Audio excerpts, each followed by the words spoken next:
વડોદરા શહેરના ફતેગંજ બ્રિજ પર આજે વરસાદી માહોલ દરમિયાન 5 વાહનો વચ્ચે અકસ્માત સર્જાયો હતો। શહેરમાં અવારનવાર અકસ્માતોની ઘટનાઓ બનતી રહે છે, ત્યારે ફતેગંજ બ્રિજ પર ફરી એકવાર અકસ્માત થતા ટ્રાફિક જામના દ્રશ્યો સર્જાયા હતા। પ્રાપ્ત માહિતી અનુસાર વરસાદને કારણે રોડ લપસણો બનતા એક પછી એક 5 વાહનો અથડાયા હતા।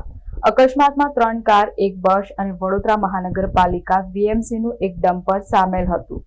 સદનસીબે આ અકસ્માતમાં કોઈ જાનહાનિ થઈ નથી, પરંતુ તમામ વાહનોને ભારે નુકસાન પહોંચ્યું હતું। અકસ્માતની જાણ થતા ટ્રાફિક પોલીસની ટીમ તાત્કાલિક ઘટના સ્થળે પહોંચી હતી અને અકસ્માતગ્રસ્ત વાહનોને હટાવી ટ્રાફિક વ્યવસ્થા પુનઃ સ્થાપિત કરવાની કામગીરી હાથ ધરી હતી। ઘટનાને કારણે ફતેગંજ બ્રિજ પર થોડા સમય માટે ભારે ટ્રાફિક જામ સર્જાયો હતો, જેના કારણે વાહન ચાલકોને હાલાકીનો સામનો કરવો પડ્યો હતો। વરસાદી મોસમમાં રસ્તાઓ લપસણા બનતા વાહન ચાલકોએ સાવચેતીપૂર્વક વાહન ચલાવવા અને પૂરતું અંતર જાળવી રાખવાની જરૂરિયાત આ અકસ્માતે ફરી એકવાર ઉજાગર કરી છે।